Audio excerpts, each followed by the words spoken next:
안녕하십니까. 절세의 달인 문길성 CFP입니다. 오늘은 본격적으로 재무설계에 대해서 한번 알아볼 텐데요. 기본적으로 재무설계 전에 반드시 우리가 한번 짚고 넘어가야 될 사항이 있습니다. 그게 뭐냐면 우리 인생에 있어서 살아가면서 주요한 이벤트들이 있죠. 필요한 생활 속에서 어떤 저축과 투자, 이거는 당연히 이제 진행을 하겠지만, 기본적으로 이 부분들은 우리가 크게 목돈이 들어간 부분들이거든요. 이거는 단순하게 내가 생활하면서 잠깐 알아보는 것 가지고는 안 돼요. 그죠? 좀 더 깊이 생각하고 또 깊이 조금 노력하고 깊이 알아봐야 될 사항들이 많거든요. 그래서 본인이 만약에 미혼이다 그러면 결혼을 할 때 어떻게 결혼 자금을 마련할 것인가, 예를 들면 혼수 비용을 좀 줄이고 전세 보증이나 아니면 임대 보증금을 좀 더 좋은 쪽으로 갈 것이냐, 여러 가지 구체적인 계획들이 있어야 되겠죠. 플랜들이 있어야 되겠죠. 그래서 혼수 비용이 얼마 정도 들어갈 거고, 남자라면 주택 비용이 얼마 정도가 소요가 될 거다. 네, 이런 부분들을 먼저 소요 자금을 먼저 본인이 조사를 해야 되겠죠. 본인 스타일에 맞게끔.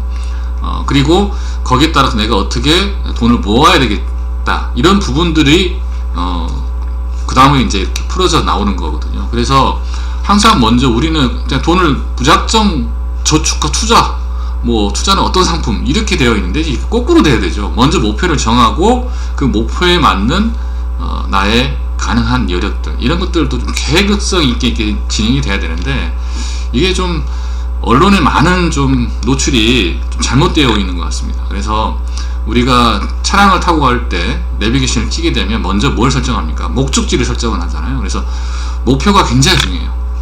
인생을 살아가면서 내가 주요한 이벤트, 주요한 목표들이 반드시 있습니다. 그 목표들을 내가 한번 좀 점검해 볼 필요가 있다. 그래서 만약에 미혼자라면 이렇게 여러 가지 지금 우리 이제 슬라이드에 보는 것처럼 결혼도 해야 되고, 또 결혼을 했으면 또 이제는 내 집 마련도 해야 되고, 또 자녀가 이제 태어나게 되면 자녀 교육도 시켜야 되고요. 그러면 이제 크게 목돈이 들어가는 건 이제 대학 등록금이죠. 이런 것들. 그 다음에 자녀가 결혼할 때 결혼자금, 은퇴, 본인의 은퇴도 이제 노후에 어떻게 뭘 준비해야 될 것이냐, 이런 부분도 필요하죠. 제가 과거의 그 경험으로 말씀을 드리면, 어떤 분이 이런 말씀을 하시더라고요. 우리가 통상 여름에 휴가를 갈 때, 내가 거기 갈 때 숙소, 가장 먼저 중요한 게 숙소죠.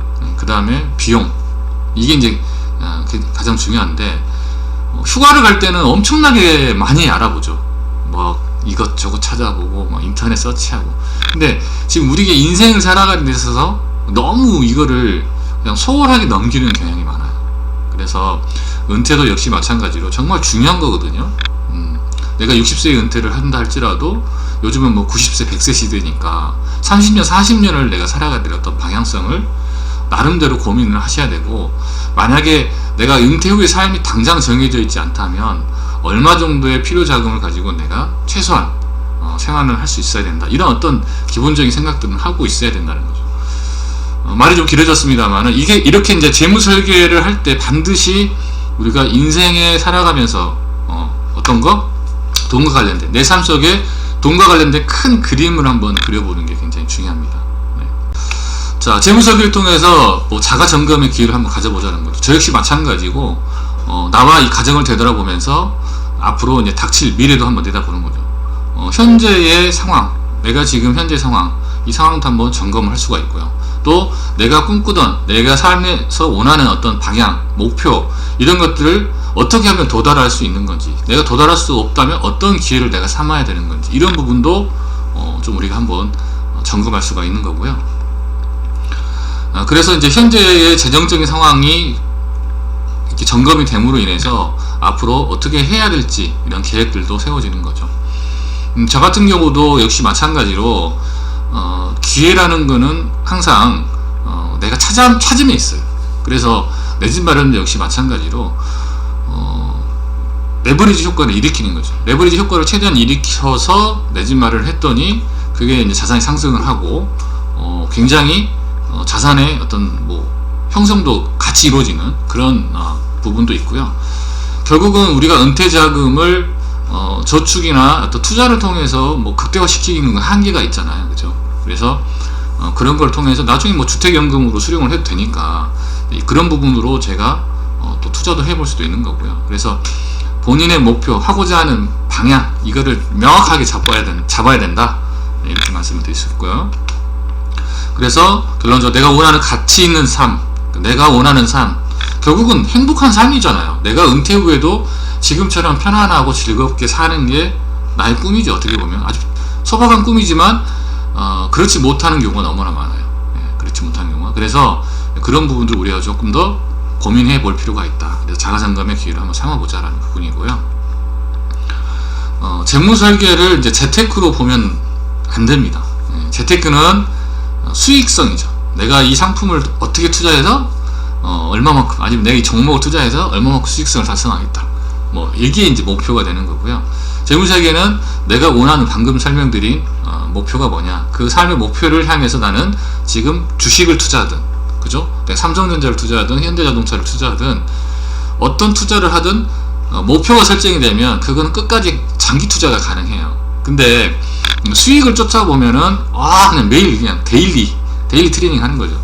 수익성을 쫓아보면 결국은 다 있는 돈도 잃게 된다. 어렵게 마련한 종잣돈도 잃게 된다는 거죠. 그래서 만약에 여러분들이 여러분 투자 상황에 맞는 걸 투자하셔도 전혀 그건 문제될 게 없어요. 다만 이 주식이나 이 펀드나 아니면 어떤 투자 상품이 됐든 어떤 투자 대상이 됐든 간에 여러분들이 목표를 설정한 것을 내가 투자 금액과 같이 일치시키는 거죠. 일치시키는 게 굉장히 중요해요. 일치시킨 다음에 그거를 바라보게 되면 마음이 틀려져요. 심리적으로 이제 안정감이 생깁니다. 잠깐 흔들려서 떨어진 거에 대해서 크게 요동치가 않아요. 그리고 끝까지 지속적으로 유지할 수가 있다. 재무설계가 그래서 굉장히 일반 재테크와 틀리다, 이렇게 말씀을 드리는 겁니다. 그래서 목표를 먼저 정하시라는 말씀을 꼭 드리고 싶습니다. 자, 재무설계를 통해서 영업을 하시는 분들 간혹가다 이제 저에게 이렇게 질문하시는 분들이 있어요. 단점이 있다, 복잡하고 너무 어렵지 않느냐, 이런 말씀 하시는데, 만약에 이걸 통해서 본인이 실행을 하거나 아니면 아는 분에게 또 고객에게 했을 경우에 굉장히 만족도가 엄청나게 좋습니다. 그리고 실행률이 굉장히 높아요. 실행률이 높고, 그리고 본인이 만족을 했기 때문에 지속적인 소개가 많이 이루어집니다. 그래서 그렇게 단점을 극복할 수가 있고요. 그 다음에 이제 시간 소요가 물론 이제 재무설계 하다 보면 분석도 해야 되고, 물론 이제 좋은 프로그램이 있으면 이렇게 입력만 하면 자동적으로 나오긴 합니다만은, 그래도 입력하는데도 시간도 좀 걸려요. 처음 시작하시는 분들은. 그래서 하지만 자주 반복하면 시간은 획기적으로 줄어든다라는 부분. 그 다음에 이제 열심히 내가 만들어서 이제 어떤 실행 플랜, 제안서를 만들었는데, 만약에 고객이 알겠다, 참고하겠다 이래버리면 그동안 내가 노력한 시간과 그죠? 여러 가지 그런 부분들이 잃어버리는, 로스되는 부분들이 많잖아요. 그런 것들은 어떻게 하냐 이거죠. 그래서 제안서는 반드시 두 개로 분류해서 갑니다. 하나는 최종적으로 그 고객님의 상황, 재정적인 상황, 어떤 문제점들 이런 것도 분석을 하고요. 그 다음에는 이제 어떻게 실행을 할 것이냐 말 것이냐의 보고서를 따로 만들어 가는 거죠. 그래서 고객님께 이제 그런 부분들을 좀 어필을 하는 거죠. 그래서 내가 당신을 위해서 준비를 했는데 여기까지 분석이다. 그 다음에 요거는 고객님을 위한 건데 한번 보시겠느냐. 이걸 보시게 될 경우에는 반드시 실행을 하셔야 됩니다. 어떤 서로의 이제 약속인 거죠. 약속을 같이 하게 되면 조금 굉장히 재밌어지는 상황들이 생깁니다. 왜냐하면 고객분들이 이제 좋은 분들도 계시지만 주로 이제 정보를 이용하려고 하거나 나를 이용하려는 고객도 간혹가다 있거든요. 근데 만약 이렇게 제안서를 구분하게 되면 이렇게 바로 이렇게 보여집니다. 표정에 의해서. 그래서 좀 재미난 현상들도 있을 수 있는데, 하여튼 제안서 미실행에 대한 어떤 그런 것들을 미연에 방지하는 방법도 있다라는 부분. 그 다음에 이제 고액계약, 재무설계 하다 보면은 이렇게 포트폴리오 다 구성을 해야 되잖아요. 보험, 투자, 그 다음에 연금, 목표에 따라서는 주택 마련, 그 다음에 본인의 노후 자금, 그 다음에 자녀 교육 자금, 이런 것들에 대한 목표에 따라서 어떤 상품들이 다 구성이 되다 보니까 재무설계 하다 보면 그런 상품에 다 포트폴리오 구성을 해줘야 되고, 또 자산 배분도 이루어져야 되기 때문에 우리가 하고자 하는 어떤 영업의 어떤 금융상품을 제안하기가 좀 어려운 부분도 있을 수 있어요. 하지만 한 분만 계시는 게 아니라 여러분이 그 한 가정이 있기 때문에 그 가정을 통해서 내 욕심 좀 줄이고 고객님을 위한다면 좋은 분 또 소개를 해주시니까 그걸로 또 영업을 할 수가 있는 거죠. 복잡하고 어려운 부분들을 어떻게 극복해 나가냐면 끝까지 배워보고 실천을 해보십시오. 제가 어떤데 그 리크루팅해서 했던 분, 그런 분들은 끝까지 저를 쫓아오고 실천하더니 결국은 성공을 저보다 더 잘 하시더라고요. 시간 소요 가다한 부분은 자주 반복해서 계속하면 본인 스스로가 나중에는 저보다 더 업그레이드해서 선배님 이거 좀 보십시오, 이거 좀 보십시오, 막 이렇게 이야기를 하더라고요. 그래서 자주 하다 보면 늘어요. 그렇게 시간이 그러면 굉장히 줄어듭니다. 그리고 이제 준비하는 자, 이렇게 재무설계를 통해서 내가 뭔가를 정말 나 스스로도 만족하고 고객님에게도 만족을 줄 수 있는, 서로 윈윈할 수 있는 어떤 재무설계를 선택한다면, 그렇게 해서 준비를 해 오신다면 반드시 좋은 기회가 여러분들에게 찾아올 겁니다. 제가 이제 했던 분 중에 사례를 들면, 그분이 이렇게 이제 저를 통해서 재무설계 배웠던 분인데, 아는 선배가 야 너도 혹시 재무설계 진짜 제대로 할 줄 아냐 그래가지고 예 할 줄 압니다. 그래서 그분에게 가서 이렇게 재무점을 받고 절차를 짜고 제가 많이 도움을 드렸죠. 그래서 굉장히 고익 계획을 했어요. 그러니까 준비하는 자에게 그래서 반드시 기회가 온다는 부분, 그리고 재무설계는 아까 말씀드린 것처럼 고객님과 어떤 상품 이야기를 하는 게 아니에요. 고객님이 살아온 인생의 과정, 그 다음에 왜 이 상품을 선택하셨는지, 그리고 앞으로는 어떻게 이거를 할 것인지, 또 이걸 계속 유지할 것인지, 그리고 제가 제안한 부분들은 이러이런 부분들이 분석을 해봤더니 문제점이 있는데 어떻게 앞으로는 이거를 방안을 실행하실 건지, 이런 부분도 같이 이야기하면서 동반자적인 어떤 관계로 가는 거예요. 그래서 고객님들이나 아니면 우리 스스로도 굉장히 만족도가 높다는 거죠. 그래서 준비하는 자의 기회가 올 거고, MDRT 고액계약의 첫 걸음이 시작이 되더라라는 거죠. 그리고 이제 재무설계를 한다는 거는 결국은 고객님과 인생의 동반자적 역할이라고 말씀드렸는데, 고객님과 같이 대화하고 이야기하다 보면 고객님이 여러 가지 말씀을 많이 해주셔요. 그래서 고객님의 관련된 어떤 정보들을 많이 듣게 됩니다. 그래서 여기 표를 보게 되면 고객님에 대해서 얼마나 많이 아느냐에 따라서 지금 중요 영역과 핵심 영역을 조사 2보다는 많이 알죠. 그랬더니 관리 자산이 거의 2배가 넘죠. 2배가 넘는 어떤 그런 관리 자산을 고객이 나한테 맡긴다는 겁니다. 그래서 이건 미국의 자료인데요. 고객의 삶과 또 돈과 관련된 다양한 스토리, 그리고 고객님에 대해서 알면 알수록 어떻게 된다? 나에게 맡기는 관리 자산의 비율이 굉장히 높아진다. 그만큼 나를 믿고 많은 계약을 하신다는 거죠. 그렇기 때문에 이런 부분들을 여러분이 참고를 하시면 될 것 같고요. 자, 생애 주기에 따른 이제 어떤 목표들이 있습니다. 사회초년 20대는 취직도 해야 되고 결혼도 해야 되죠. 취직했으면 결혼도 해야 되고, 그죠? 취직을 하려면 또 독립해야 되니까 독립자금 마련을 어떻게 할 것인가. 그 다음에 전세자금, 임대보증금 자금, 아니면 결혼자금도 준비를 해야 되고요. 가족 형성기에는 이제 자녀를 출산을 했으니까 물론 자가용도 구입을 하셔야 되겠죠. 근데 제가 자가용 구입은 새 차를 구입하실 필요 없다고 꼭 말씀드리고 싶어요. 왜냐하면 비용이 많이 들어가요. 그러면 실질적으로 이제 목돈도 마련해야 되고 내 집 마련도 해야 되는데 거기에 월 비용이 너무 많이 들어가요. 물론 내 돈 주고 다 살 수 있는 능력이 된다면 그렇게 하시면 되죠. 근데 대부분은 캐피탈이나 아니면 어떤 대출을 끼고 하시기 때문에 그렇게 하실 거면 차라리 그냥 중고차를 사서 어떻게 그냥 매월 할부금 없이 사서 구입해서 이렇게 운영하시는 게 제일 좋다. 물론 중고차가 한 2-3년 정도 돼야죠. 너무 오래된 중고차는 유지비도 꽤 많이 들어요. 그죠? 자, 그렇게 좀 말씀을 드리고 싶고요. 사회초년기는 어떻게 해요? 50% 이상 무조건 저축하라 하죠. 그죠? 그리고 맞벌이 같은 경우 한 사람의 수입은 무조건 저축하라고 이야기를 하고 있고요. 자, 가족 형성이 그렇고요. 일단 좀 계속 말씀을 드릴게요. 자녀 성장기, 자녀 교육자금 필요하죠. 자녀 대학 등록금 이제 지금부터 준비를 해야 되죠. 그죠? 제 자녀도 등록금이 사립대이긴 합니다. 한 학기 등록금이 480만원? 그렇게 됐던 것 같아요. 계속해서 조금씩 오르니까, 한 학기가 그러니까 1년이면 거의 돈 1,000만원 되잖아요. 그죠? 돈 1,000만원. 이게 문과니까 좀 싸지, 이과 계열, 특히 이공계열이나 이런 쪽, 의대 계열 이런 쪽은 굉장히 비싸죠. 더 비싸죠. 훨씬 더. 그러니까 어떤 뭐 자녀가 어떤 거를 선택했냐에 따라서 본인도 이 대학 등록금에 대한 부분도 좀 세이브 할 필요가 있다. 그런 부분이 필요한 거고요.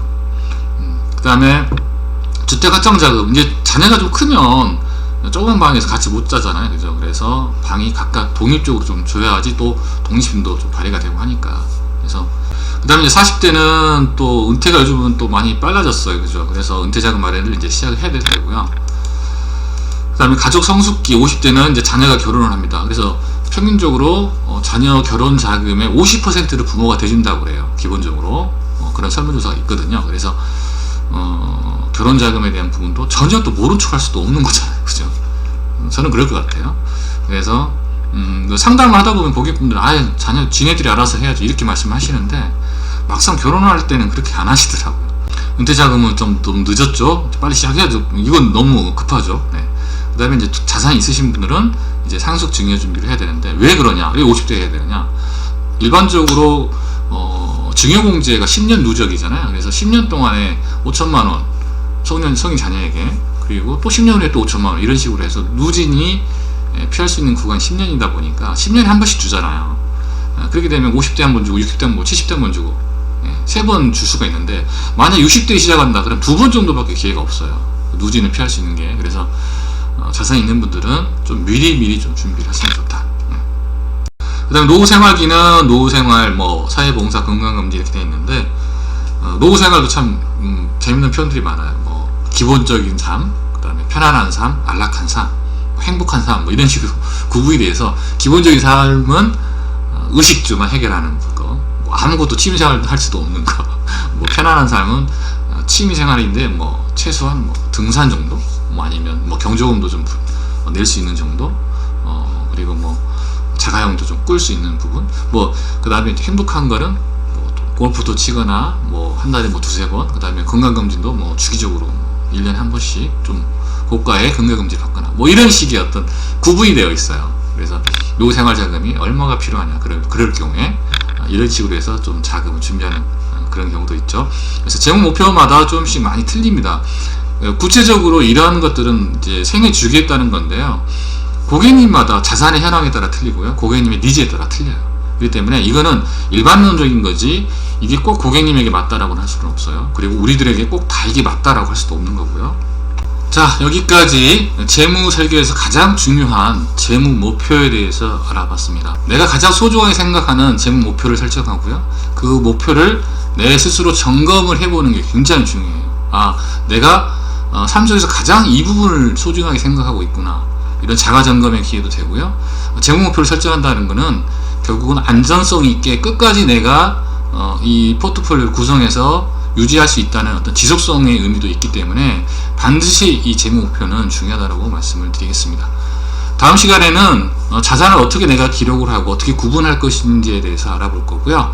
구독, 좋아요, 알림 꼭 부탁드리고요. 특히나 SNS 공유 좀 꼭 부탁드리겠습니다. 감사합니다.